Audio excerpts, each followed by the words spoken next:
Greetings. Back at the bus. Excuse me, not here, but here in spirit for sure. Shout out to Back at the Bus. Gus T. Renegade. The context of white supremacy. Special random program, unannounced, unplanned. Was having an exchange of views with a non-black victim of white supremacy. He's actually been a guest on the show, so he'll have to get a name because I anticipate he will be back on other shows. So we'll have to give him a name to reference. We're going to go with Yellow Manny. Is that acceptable? Henceforth, Yellow Manny. He was on a previous episode of the C.O.W.S. If you're checking this out and you're impressed with what he says or want to ponder on things, you can go back and check out the program from earlier in May. I don't feel like looking at the show page, but it's in the archives. It's, racism is bad. It sucks to be black. He wrote the I got to give credit. He wrote the title and the description. Make sure you read the description. He did all of that. He was a big part of making that show happen, and he wrote everything. So if you check it out, that is Yellow Manny participating in that broadcast. Yellow Manny and myself were having a discussion on racism, white supremacy. Yellow Manny indicated that he knows a non-white female that he believes his original term was mastered. He did retract that. I want to be very clear. He retracted the use of the term mastered. However, he did say it, and I'm saying it because that had an impact. Even though I'm acknowledging that he retracted, it has a significant impact on this discussion because the original statement was this non-white female has mastered the area of activity, education, has mastered education. And I said, okay. And the context, the name of the program, context, we are looking at all areas of people activity in the context of white supremacy. That's very important. He drew a diagram. I wish I had a video camera. The diagram, we have all areas of people activity in a circle, and that circle, that bubble, if you will, is the context of white supremacy. Now, I said, okay, so if an individual is able to master one area of activity, wouldn't that have to, their mastery, wouldn't that have to lead to an overstanding, a mastery in terms of understanding white supremacy? If you understand any area of activity within the context of white supremacy. And that was the gist of our discussion that I stopped in the middle because I felt it was interesting and constructive, and I felt that, people might benefit. There might be a constructive value to sharing this discussion. So there you go. You have it where we are. Yellow Manny will, I guess, explain his perspective, and I'll ask questions because I think my contention is that overstanding, mastering, because that was the original term, even though it has been retracted, mastering any one area in the system of white supremacy would have to lead to an understanding, a mastery in terms of your understanding of the system of white supremacy. Yellow Manny. Originally, I was discussing how a non-white female, a non-black victim of racism, had mastered the area of education, and therefore she has received over $1 million in scholarship money to be educated by white people who have the most amount of knowledge in the known universe. And in addition, she's able to articulate her views that reflect and mimic the views of white people and racism and white supremacy. And so by doing this, she's able to get white people to really value her as a person and give resources and something akin to care and love. I don't know how genuine it is. and she's able to be accepted by an overwhelming number of white people in all areas of power. I'm giving background context. Wait a minute, I have a question though.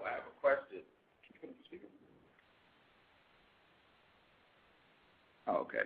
I have a question. My question being, you used the term accepted. You said this non-white individual is accepted by white people. What do you mean when you use the term accepted? She's able to spend time with on enjoyable fashion with numerous types of white people who hold high positions of power or prestige or education or knowledge, or they're respected in a society of racism, white supremacy. So these you said enjoyable. Enjoyable to whom? Your sister, white people, both? Both. Okay. So acceptance in the context of white supremacy for a non-white person means being given access to suspected and or admitted racists and having an enjoyable time. That's acceptance. Is that correct? Yeah, I could ride with that. Okay, so that's the definition that's our understanding of the term acceptance in the system of white supremacy. Mm-hmm. Okay, continue, please. And so I incorrectly stated that she had a mastery of education, and I had to rescind that statement upon further question and analysis because, as Gus T. Renegade pointed out, the amount of mastery that you have in one area of human activity in the context, in that context, would have to reflect mastery in the understanding of the context of white supremacy as a whole, because white supremacy, racism, they control and create and define what it is, what every area of human activity is and what success is in these areas. So for an individual to have a mastery over, labor, law, politics, sex, education, religion, war, and entertainment, any one of these, you would have to understand racism, white supremacy in order to be successful in these areas. And wait a minute. What do you mean when you say successful? And shout out to everyone in the chat room, Spicy Will. I thank you all for listening. What do you mean when you say successful in the cows? There's different benchmarks for success. I think material success would be quantifiable in money. So if you're given a lot of money in these areas, you would have to understand racism, white supremacy to a certain degree in order to make more. The more you understand racism, white supremacy, the more money you would make. So you can measure success by money. So are you saying that for a non-white person, if you have money, that means that you have an understanding of racism, white supremacy? You demonstrate your understanding of racism, white supremacy. A symptom of that or evidence of your understanding would be having money as a non-white person. Is that what you're saying? You would have to have at least some understanding of racism, white supremacy in order to obtain money. And the more money you would make would suggest that you understand racism, white supremacy in a larger context. But in no way does money guarantee you understand racism, white supremacy for what it is and how it works. Maybe I'm missing, because it sounds like you just said in no way does having money mean that you understand racism, white supremacy, but you said you evidence your understanding of white supremacy, or evidence of your understanding would be having money if you are a non-white person. I think knowledge is a very, it's on a spectrum. You'd have to understand something about racism just to operate on a daily functional functionality, but that limited understanding could not show you how racism or white supremacy works or how it's a system, but you'd have to understand at least some aspect of it in order to obtain money. For example, if you know white people like this or dislike this, then you could maybe create a product based on this knowledge of what white people like or do not like and create money, but it does not guarantee that you understand racism, white supremacy as a system of people who oppress all non-white people globally for their benefit.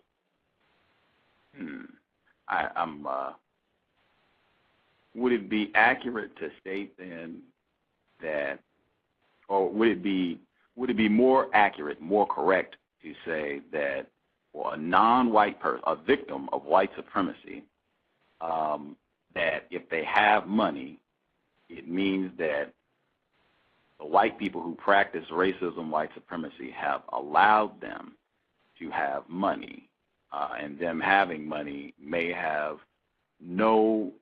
not be an indication that they have any understanding of racism, white supremacy at all. Would that be more accurate than what you said? I think it'd be more succinct. I think. I don't think we said the same thing. I think there's some key nuances and idiosyncrasies. Well, let me clarify. Well, what do you mean by when you say understand racism, white supremacy? Now, I was going to say you use the term. This is very important because the crux. That's why I said he did retract using the term master, but that was the original term used, and pun intended, it is coloring our discussion on this matter because the term master, that to me anyway, conveys not just, a mediocre, average understanding or capabilities. That implies, hey, you have above and beyond skill or capability with regards to whatever it is we're talking about. So when you say understanding, I mean that my perception of the use of the term understanding in this conversation is very much impacted by the fact that the term master was used. So, this is not just, I have a basic understanding of math, like I know that 1 and 1 is 2. You use the term master, so I'm thinking, hey, I have a grasp of calculus, I am very skilled in this. So it would mean understanding is very much meaning in this conversation for me, I have a thorough understanding of the area of education, because that's what we were talking about, and that would be reflected in me having a thorough understanding of racism, white supremacy, if everything is within the context of white supremacy. I would agree with your statement. Education is a broad category, so if you mastered education, you would have had to master the context of white supremacy. I think I incorrectly placed mastery of education when more accurately or more correctly it would be this female victim who's non-black has a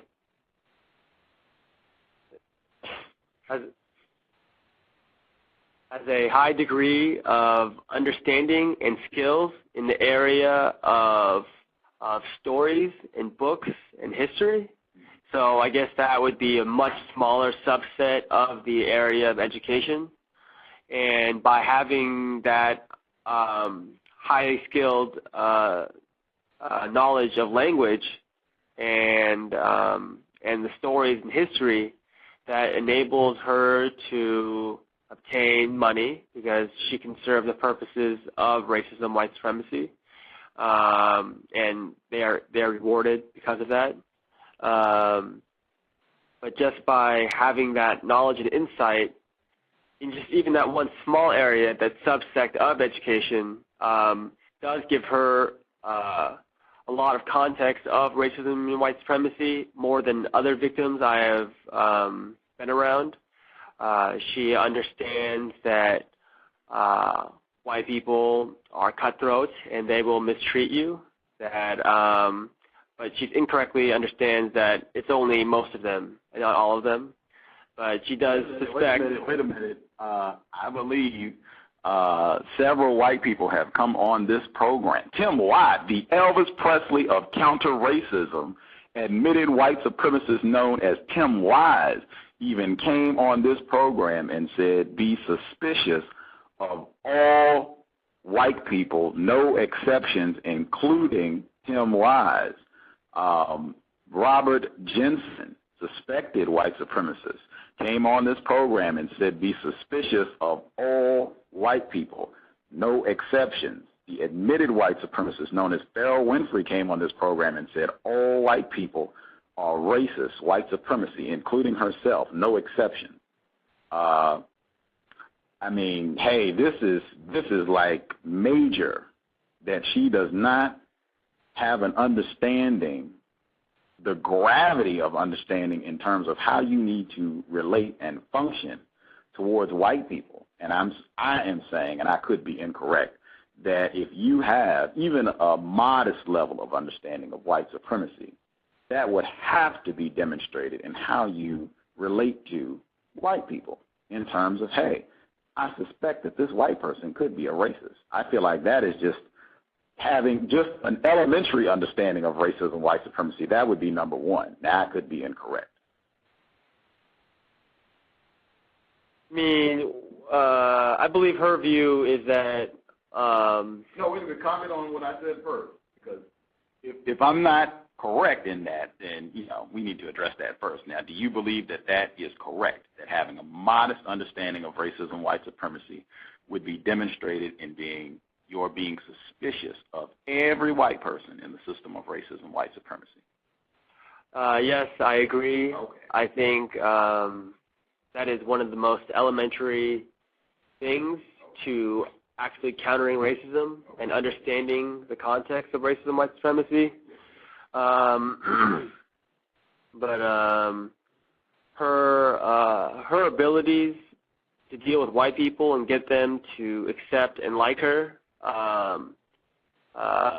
usually or always serves the benefit of white people. But I think many non-white people, they do not believe that there is a solution to the problem of racism, and white people do not think there's a problem. And so many people, non-white people, believe that since they can't beat them, they should join them. And so you have victims of racism who want to be close with racist people, which upholds the system with lots of terrible things. And another thing is I would like to point out is that although suspecting all white people to be racist, because it's true, is an elementary, basic understanding of counter-racism, I think non-white people are retarded, like myself included, and Gus included too, he says. But yes, we are retarded. And if you look at the definition of retarded, a retard is someone who has been slowed down in development, mentally, physically, emotionally, in all areas of people activity. They have been slowed down in their development or growth. And the oppression of racism, white supremacy, has made all victims of racism, which are all non-white people, because all white people are racist, that means that we've all been retarded. Now, just because we're retarded does not necessarily mean we're stupid. You could be a smart retard, but at the end of the day, you also have to acknowledge that you're retarded because it's true. And what's great about knowing that you're retarded is that you begin to see a problem. And so once you see a problem, you can attempt to fix it. So being retarded isn't the end of the world, and we can become less retarded and work together with maybe other retards and do something about our condition and about our problem. And the great thing, the really, really great thing about being retarded, I'm like a spokesperson for being retarded because I am retarded, and it's unfortunate, but I am. And the greatest thing I think about being retarded is that think about the blame and culpability factor in the actions of retards. I mean, if someone was supposed to go and kick someone in the shin and, start, acting a fool, you'd be like, what an asshole, what are you doing, right? But if a retard went and did the same thing, kicked someone in the shin and started acting a fool, they'd be like, oh, well, I don't know what to say. That person's retarded. And it relieves culpability, because one of the greatest tricks the race has ever pulled is to tell us that our problems are because of us, which is just not true.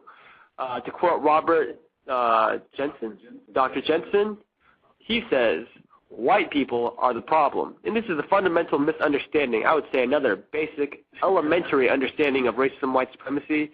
If you don't know who the problem is, you are not going to find the solution.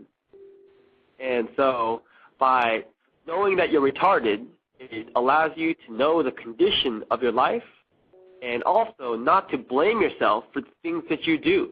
You're supposed to be stupid. You're supposed to do stupid things. You are programmed and conditioned and trained under the system of racism, white supremacy to destroy yourself and kill yourself and kill those around you and use your labor and your work and your whole existence to uphold racism, white supremacy. I mean, you are a vessel for white people under the system. And so knowing that you're retarded, hey, now we see the problem. We can do something about this. If we think we're all thought about a room of people. Back of the bus is on the line. You're live. Hold on. I'm going to let you're good. I'm going to let Yellow Manny finish his point because I think it's constructive. But you are on here, so you can just hang tight. We'll get you in 1 second. I just wanted to make sure I didn't want you to think we were not picking you up. I see you in the chat room. Hello to everybody. Oh, Non-Mighty Wick is there, too. I see everybody. Cool. So, yeah, I will get you. I'm going to let Yellow Manny finish his point, though. Definitely. I was just saying that by knowing that you're retarded, you can see the problem to solve it. And then, in addition, you don't blame yourself, which really impedes the progress. I mean, if you have a room full of retarded people that all think they're smart, I mean, you're not really going to get that much done, and pride will get in the way of progress. If you have a room full of retarded people who at least acknowledge the fact that they're retarded, then, hey, that would get a lot more done. People would be a lot more honest. People would stop blaming each other, because if a smart person makes a mistake, what are they? They're dumb. But if a retard makes a mistake, it's like, hey, let's just try better next time. So non-white people, unfortunate news. It's not breaking news for white people, but it might be breaking news for non-white people. We're retarded. Here's Gus. Yes, I have definitely been retarded. Actually, that is one of the things that helped reel me into Mr. Neely Fuller Jr. He uses the term retarded in the code book and saying that non-white people have been retarded by the white people who practice white supremacy, and I had been comfortable using that term. I have felt retarded by white people and in this system, so I didn't feel any shame. I didn't feel bad. I didn't have any problems with it at all, and I don't have any problems with the term victim. I know a lot of people don't like either of those terms and, just have said that they don't sound good. I like being accurate with descriptions. Nothing makes me feel better than having the most accurate term to describe what I'm talking about. I feel like life is wonderful when I get to that point. I can have clear communication, and it'll be honest, because I have found, wait a minute, this will be a hidden little treasure. I have found that it's easier to get people to be honest when you work aggressively to make sure you use the most accurate terms. I have found that works wonders to work against deception, to get people to use the most accurate terms to communicate. This will be a hidden jewel as to why you want to do this with white people. I'll be using this from now on. This will be constructive, if for that, nothing else. This is how you work against people that are trying to lie to you. Always work to use the most accurate terms, because if you do that, it's going to be very difficult to deceive someone. I'll leave it at that. I also wanted to get back to our original point of the discussion at some point, because there were key statements made that I want to address, because it sounds like the most accurate way of saying what we're talking about is that having money would be, if you're a non-white person, would be indicative of a white supremacist allowing you to have money, and that if you are able to have enjoyable time with suspected admitted racist in the system of white supremacy, that may mean that you are informed about how to entertain, make white people comfortable, and have an enjoyable time. That may not mean you are informed about white supremacy. I don't even think there's a correlation between the two. But as I said, Back of the Bus has called. Back of the Bus, are you there, sir? I am here, sir. Sorry about earlier. I didn't know I was live on the air.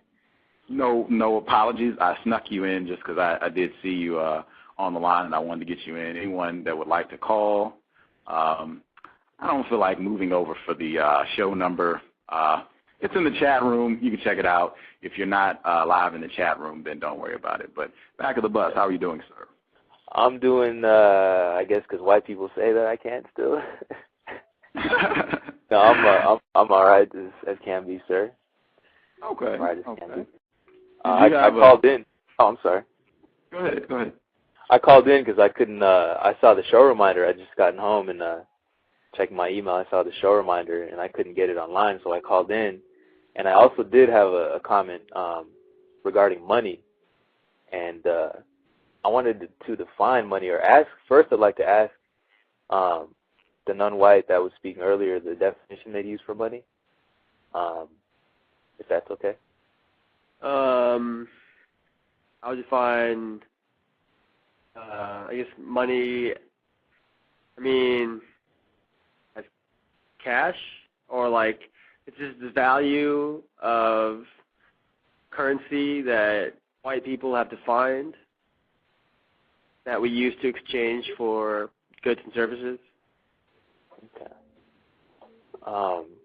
I define money as resources necessary in the accomplishment of an objective.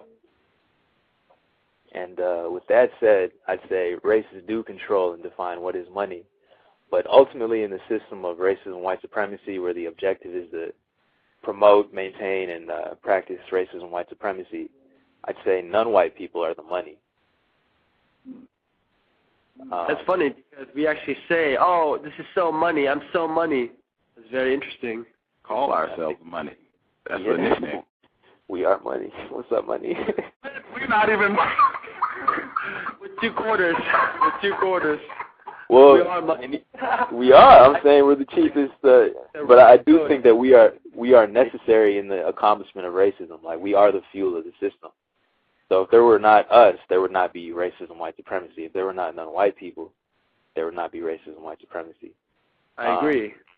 And I do not think that non-white people can control other non-white people. They can mistreat them and use white people ultimately to quote-unquote control non-white people. But if there's ever an instance where I see a non-white person in quote-unquote control of money or non-white people, it's because, as was said earlier, white people, racists allow this or want this to happen.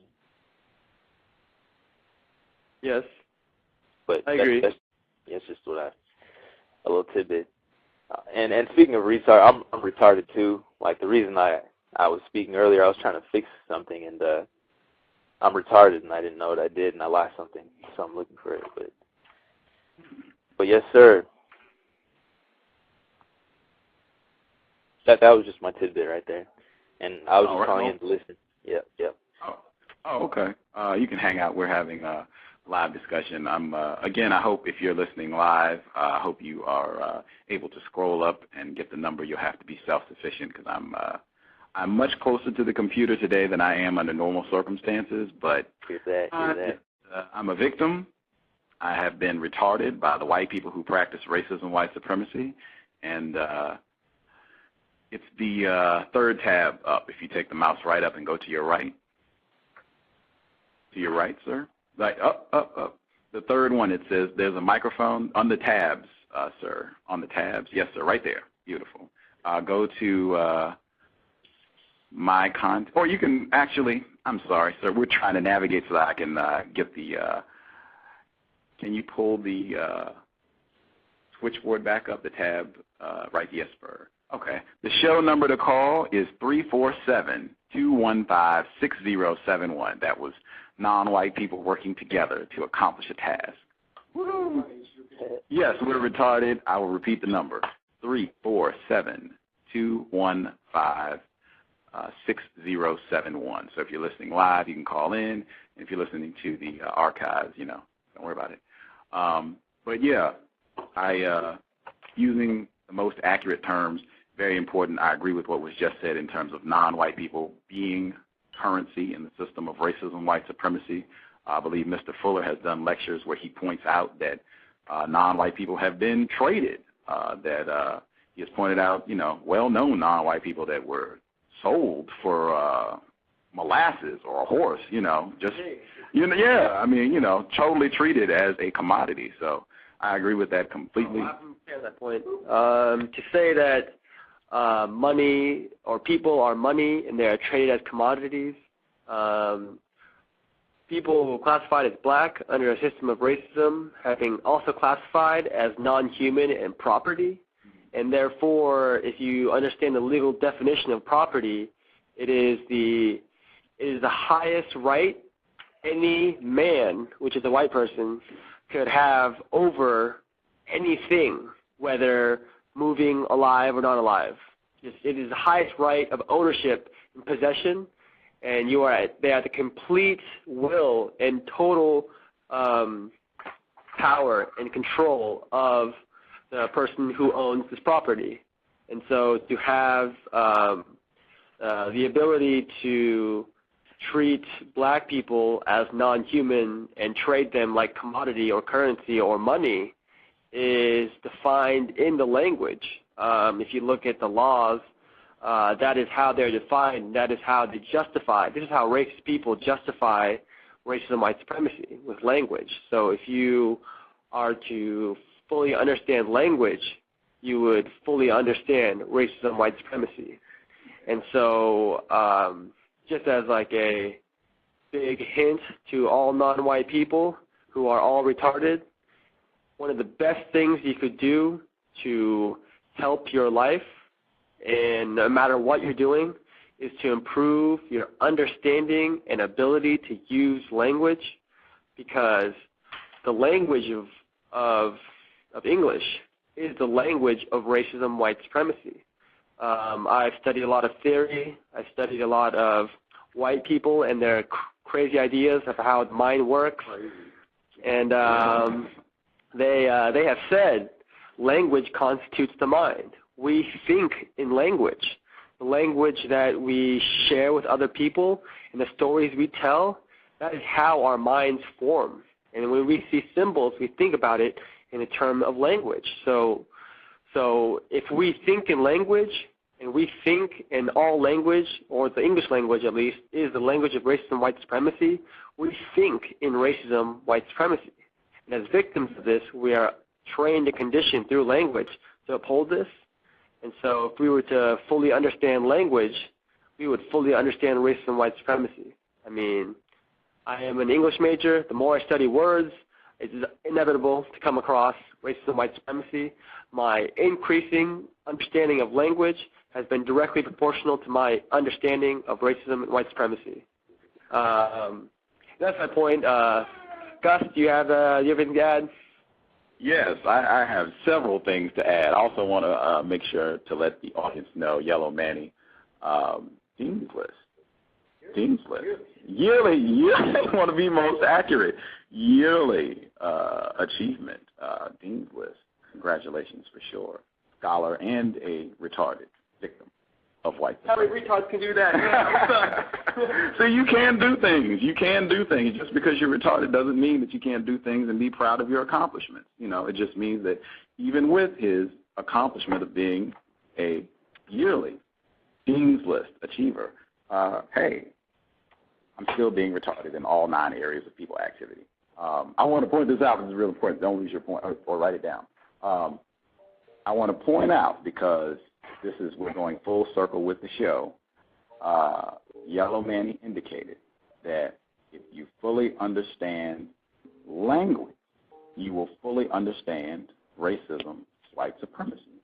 He said that as his understanding of language has evolved and grown, it has been directly proportional to his understanding of racism, white supremacy. And I want to point out, because this conversation, this whole show began with our discussion of is there a directly proportional ratio between your understanding of education or any of the 9 areas of activity and your understanding of racism, white supremacy. And my view is that I agree exactly with what he said, that there's a direct relationship between his understanding of language and his understanding of racism, white supremacy. I feel that if you have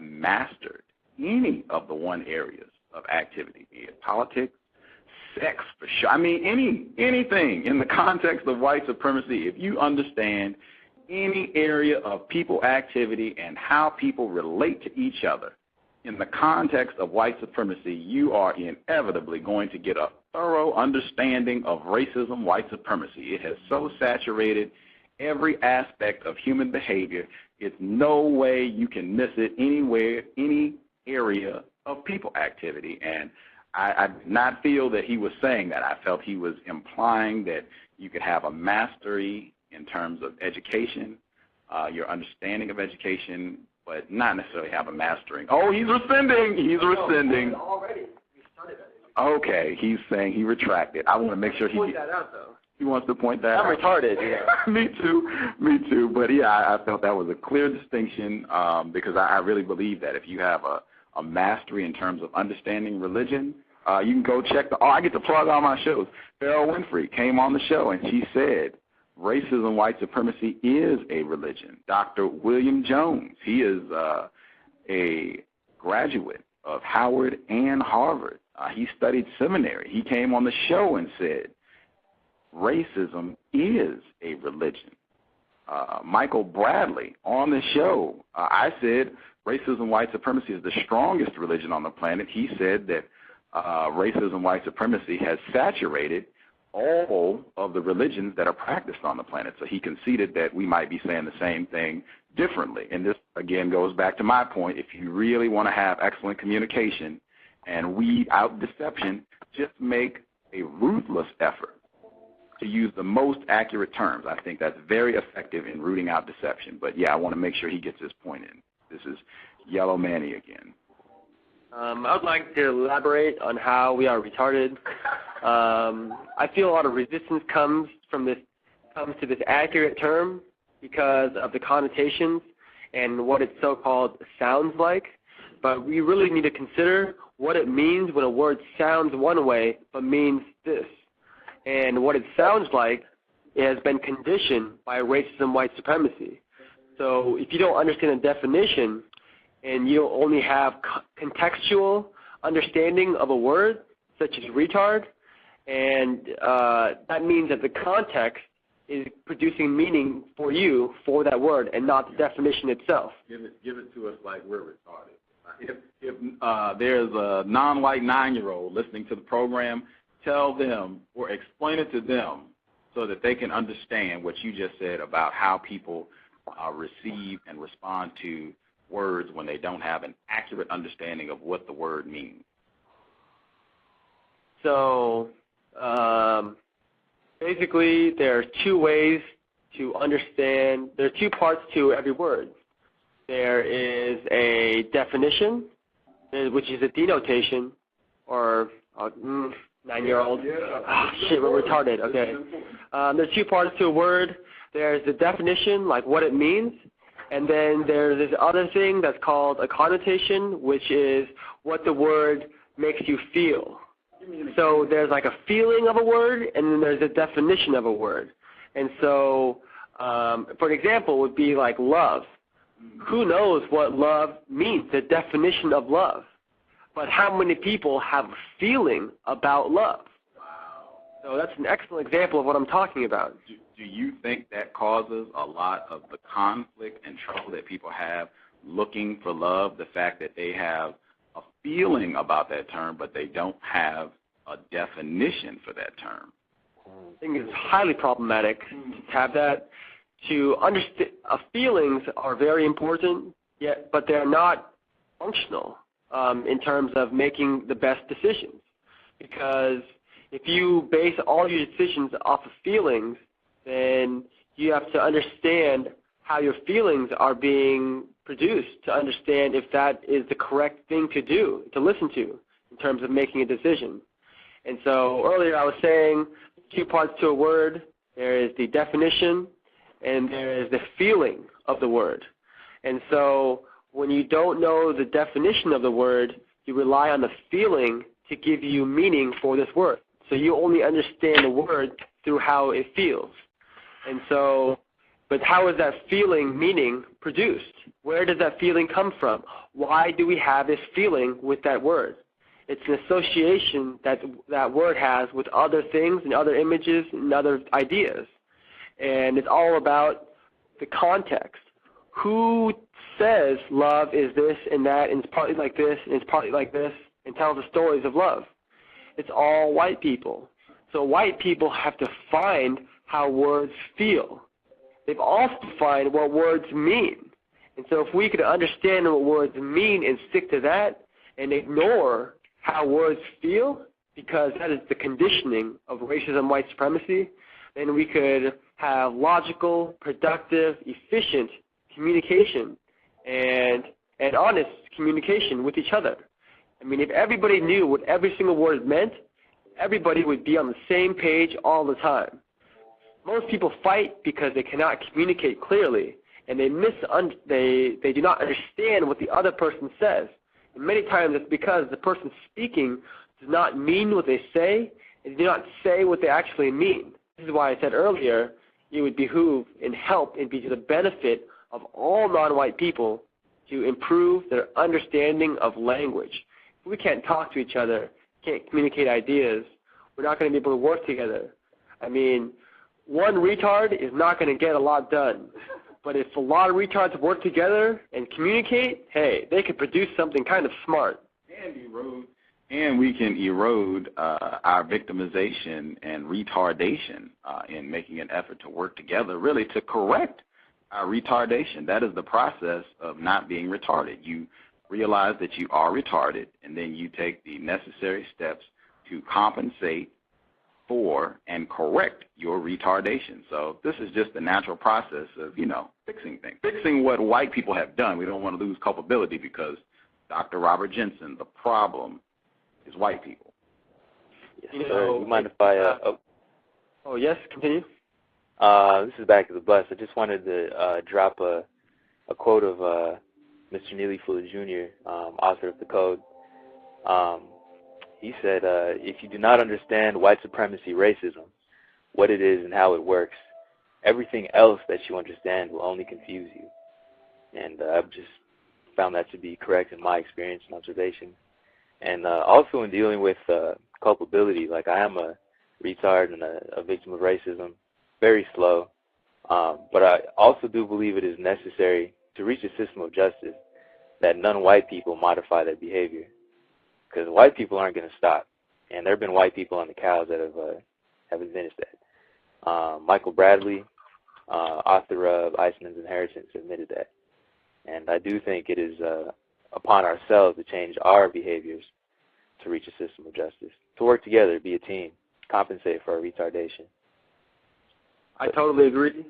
I definitely think that racism, white supremacy is our problem, not the problem of white people.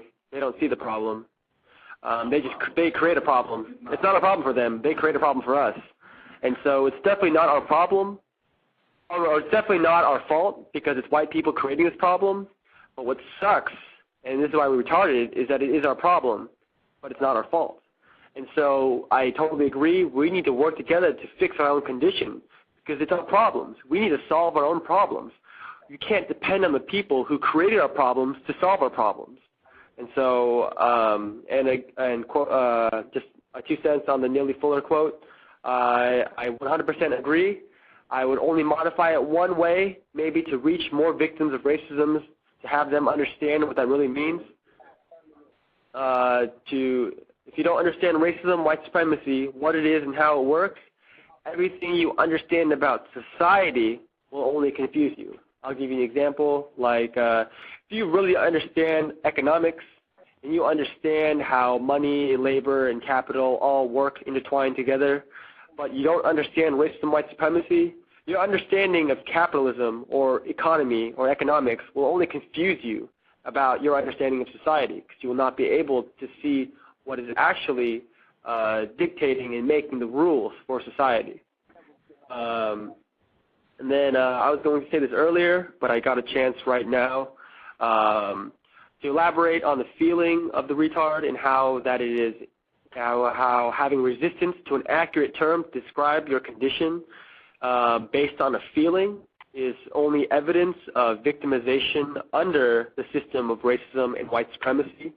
For you to feel bad or feel negatively towards a word that accurately describes your condition of oppression seems to suggest that you are holding on to a feeling that furthers your victimization under the system of racism and white supremacy.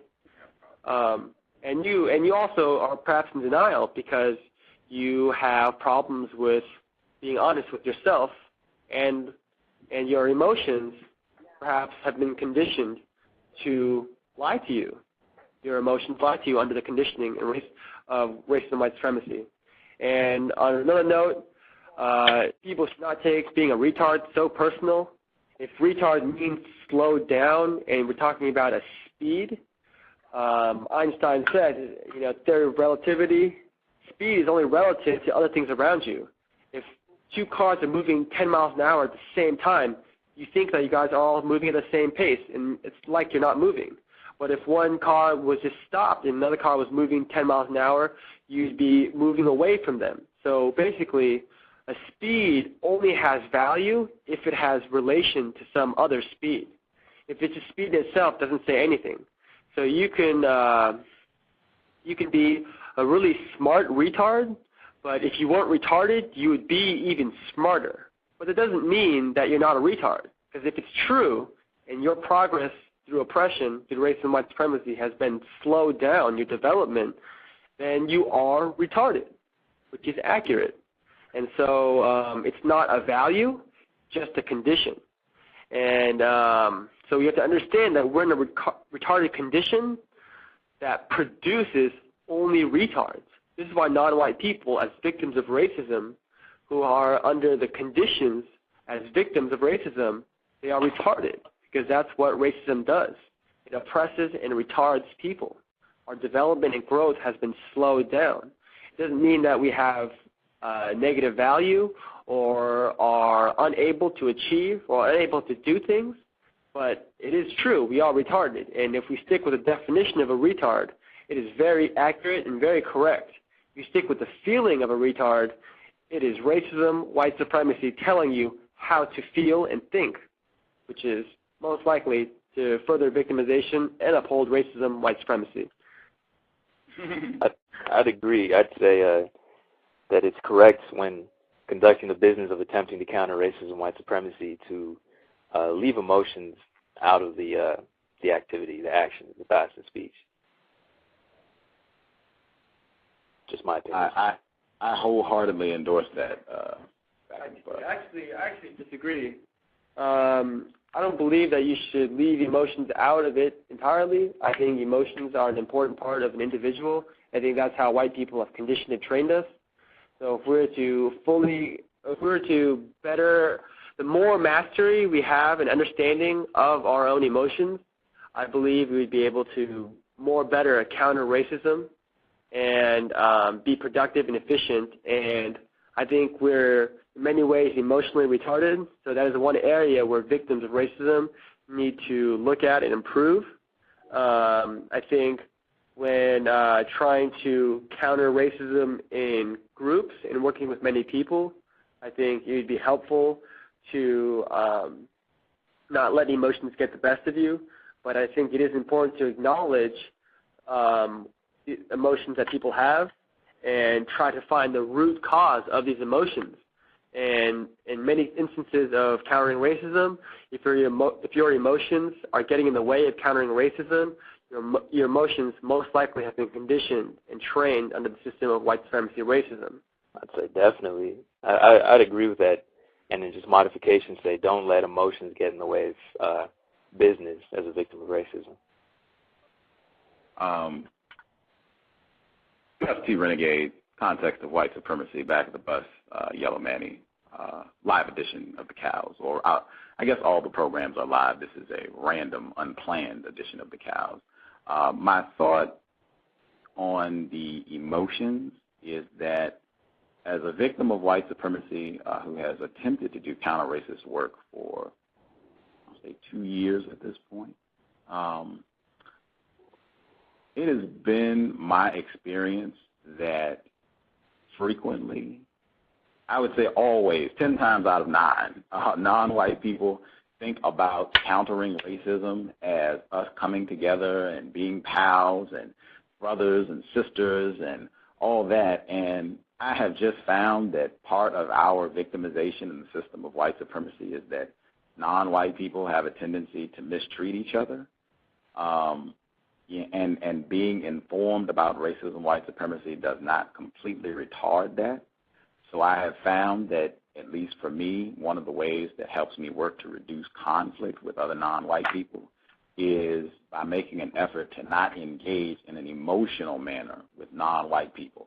What I try to make an effort to do is to have constructive contact, where what we're doing is productive in working against the system of white supremacy, where I'm not looking at it as, oh, I'm picking up a buddy, we're having some sort of emotional engagement. That doesn't mean that I'm a robot, that I don't laugh and giggle, but I really make an effort not to look at it as anything more than a business interaction about racism, white supremacy.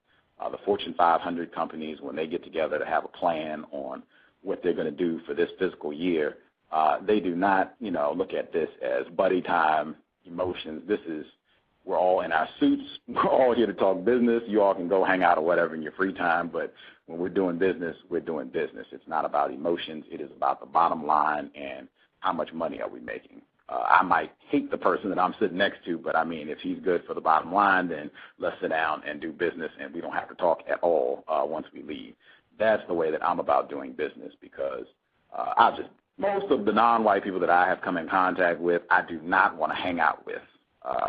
People that have been victimized in the system of racism and white supremacy are generally not people you want to hang around. That has been my experience.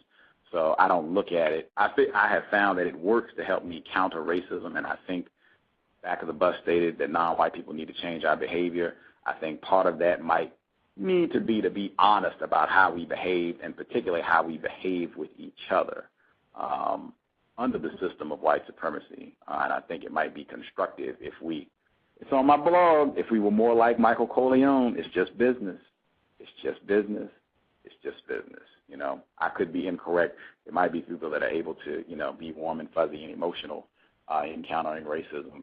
I don't even, when people get emotional in discussions on racism, white supremacy, I feel that evidences the fact that they're not comfortable, they're not really ready to do this work. They need some time to get comfortable with things, because I'm not crying. I'm not, it's just business. It's just, let's do the correct thing. Let's say the correct thing. Let's be productive. I'm not interested in coming together, to have anyone cater to my emotions, because we could all do that. I feel like that really impedes progress, because we all get together and talk about how bad we feel. And in particular, white people, like everything, they rule. When you get on feelings, white people dominate the discussions. It becomes about how they feel, how guilty they feel, how bad they feel, how helpless, I don't know what to do. This way, you just have a flat rule across the board. Hey, we're not here to talk about feelings. We're here to solve problems, period. When you go to build a house, it's not about feelings and, Ted, you're not putting the nails in. No, it's put the nails in. This is business. We're building a house, put the nails in. You can, you don't feel like putting the nails in, don't be here. We can get somebody else to do the job, I agree. Being like a business is about being functional. And if you want to function, you have to know what your purpose is. If your purpose is counter racism, everything you should be doing should be functioning to counter racism. So I agree, emotions can get in the way, but again, I do believe emotions are an important part of an individual, and they would be better at countering racism if they were to understand their emotions, because emotions aren't logical, but they're very powerful.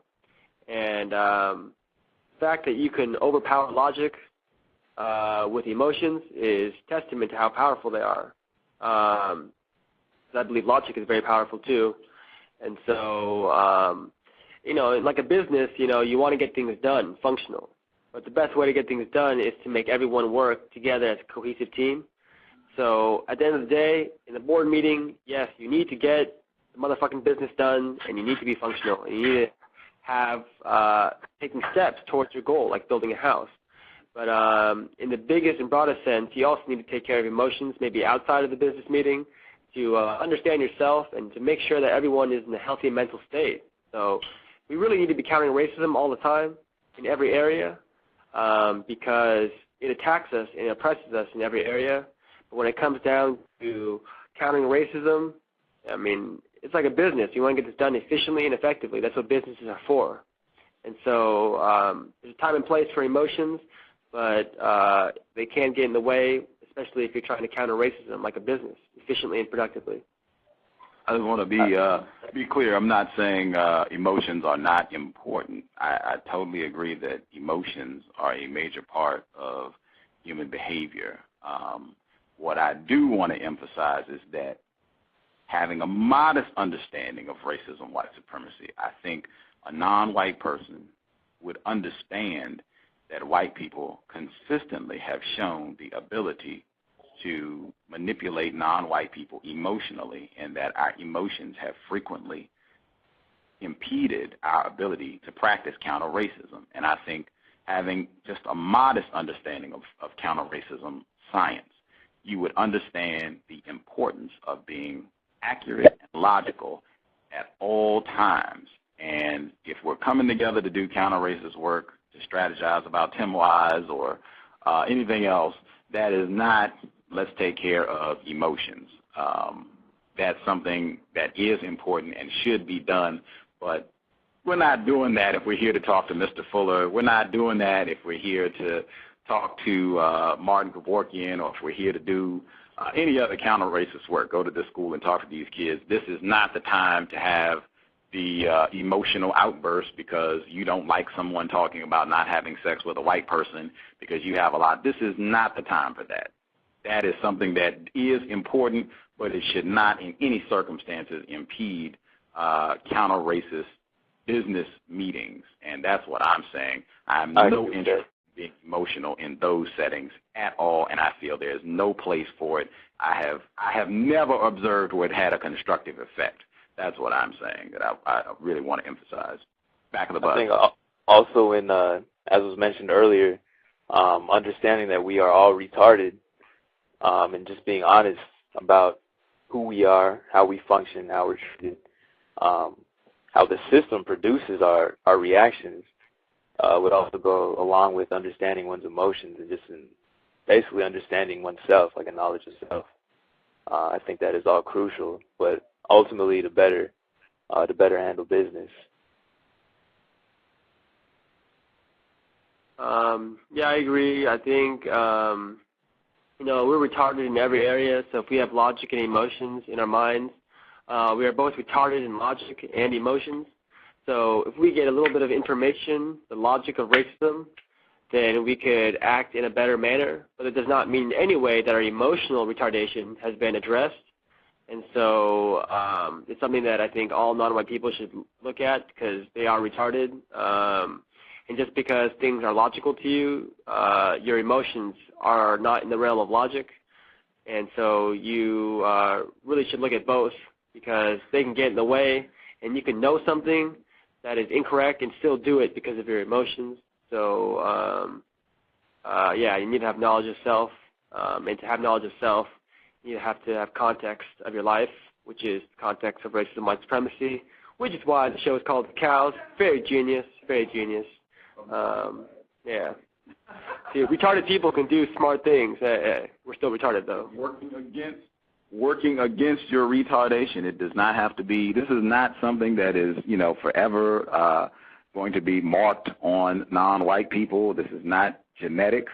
This is, hey, I have been mistreated by white people who practice racism. So, it is assigning culpability for my victimization when I say that I have been retarded. It is something that someone has done to me that should not have been done. So, you can work through that and slowly de-niggerize, as Dr. Jones said, previous program. I did want to get back to the feelings about terms and specifically when revealing truth about racism, white supremacy, and non-white people feeling bad about the term victim or the term retarded, or even referencing white people as suspected white supremacists. I would much rather have my feelings in alignment with the reality of a situation. I don't want to be giddy and on the firing line unless I have some real good understanding as to why I'm giggling on the firing line. I really would want my emotions to be in sync with the truth and the facts of what it is I am experiencing. So if basically what I'm saying, to give you an example, Shawshank Redemption, Neely Fuller highly recommends. I do too. Excellent film to pick out the symbolism of white supremacy. You don't want to be read in the prison. You do not want to be pleased about being in greater confinement. That is nothing to be happy about unless you have some, really extraordinary circumstances that, hey, this is the best place for me to be right now. I am ecstatic about being here. No, I would want my emotions to be in line with the reality that I'm facing. I'm in prison. This sucks. This is terrible. I have done something bad or something terrible has happened to me. This is about as bad as it can get here on a scale of 1 to 10, 10 being the worst. This can't be anything lower than a 9. I mean, hey, this is pretty bad. So I don't want to feel good about being a victim of white supremacy. I'm being mistreated constantly. Every non-white person I know is being mistreated constantly, so I shouldn't feel good about that. I should feel bad about that, and I do. Do not ever think that I am not disgusted totally with the experience that I have been relegated to as a victim of white supremacy. However, countering that, it's best for me to be logical and not emotional. I've found it's not constructive for me to stomp around and curse at white people or mope about my circumstances. I've just found that that's not constructive. I think I would just like to, something that I picked up on is that to have no emotion, I think is impossible. I think emotions are always there. So I think what you're trying to say more accurately is to have, there's no necessity or productivity in having negative emotions, because I think positive emotions can foster confidence and motivation and enjoyment. But negative emotions, they are destructive. They do not help situations. They are not, many times they're illogical. And so those things are the ones that could get in the way. So I would want to just differentiate between the two. Can you define negative for me, sir? I'm sorry to interrupt. Oh, okay.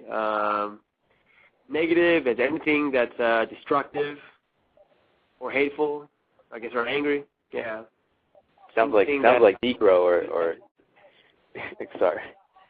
The root. When I hear negative, I think Mr. Fuller was the one that pointed it out. I heard him mention the term negative. When I hear the term negative, I think of the root, the N-E-G in front, and I think of nigger or Negro, like a black person. Mm-hmm. And yeah, I was curious. Could you give an example of like a negative emotion? Like anger. Okay. Or like frustration or depression. Okay. Is there anything that is destructive and non-constructive? I think would be negative. So more accurately, accuracy is important. If you said destructive emotions should not play a role in countering racism. Constructive emotions are great. They can produce and help people and, lift your spirits and give you more energy. Constructive emotion would be something like, I don't know, laughter, or like right here. What in the world? Laughter is a manifestation of a positive emotion. I don't know. It's hard to describe. It's hard to describe emotion with words. Yeah. I was thinking like I wouldn't know how to distinguish between a negative or a positive emotion. Like when you said something that's depressing, like for myself, I have felt depressed in my life much before, even before I understood the system of racism and even afterwards. But I'm looking at a definition of depressed, and it's something that says it's depressed, flattened downward as if pressed from above. And the system of racism, white supremacy, flattens me downward. But for me to say, why am I depressed? Oh, it's because of the system of racism, white supremacy. I think that's correct. Like, I'm not going to be destructive in my thought, speech, and action, but I understand I may feel this way because of the system, so I have to compensate. And I think the best way to do that is, to counter the system, or attempt to counter the system, and be honest, as he pointed out earlier. I wanted to definitions to make sure that we have clarity in the discussion. When I say being emotional, I mean your behavior being heavily influenced by feelings. That's what I mean when I say emotional. Yeah. As you said, feelings are very difficult to put into words. Happiness is a lot more difficult to describe than to experience.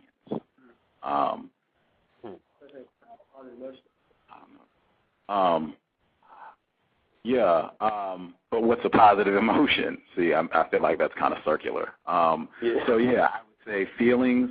You got to feel that. I'll have to think on a definition for feelings. I mean, love. Hey, you're kind of getting off the page of words, so to speak, at this point.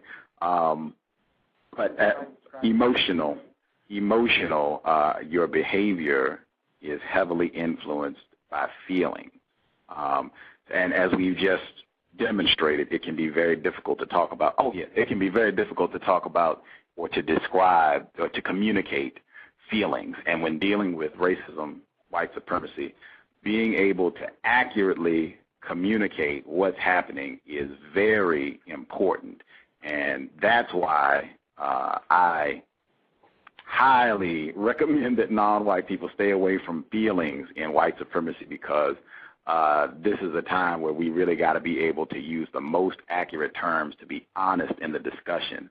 And when we get into feelings and you're upset, your behavior isn't really guided as much by reason, and you might have more trouble articulating yourself honestly, it really impedes discussions on racism, white supremacy. And I think white people, many of the white people that I suspect practice racism by crying in discussions on racism, white supremacy, I think they know that. I think they know that emotions frequently will stop people from, it can frequently change behavior so that people are no longer being honest. They're more concerned about taking care of that person's feelings and not hurting them anymore. And in counter-racism, that just can't happen. You got to always have people that are willing to be honest in revealing truth about the system of racism, white supremacy. Back of the bus, did you have a comment or question? Just a sound and affirmation, and also thinking about words and definitions. Like I don't know too much about language. I'm retarded, and I would say as long as the system of racism, white supremacy exists, me being a victim of racism will be retarded. But the word negative, like the first three words, I found a pattern when thinking of MinCon, or minimizing contact. MinCon, the first three words in contact, is also the first three words in conflict. And I'd encourage everyone listening, and maybe Yellow Manny, to just look at the etymology of those the words contact and conflict. It seems like they're created and strung together, intertwined quite closely. Controversy, he said as well. Controversy. With yes, sir. I am in agreement.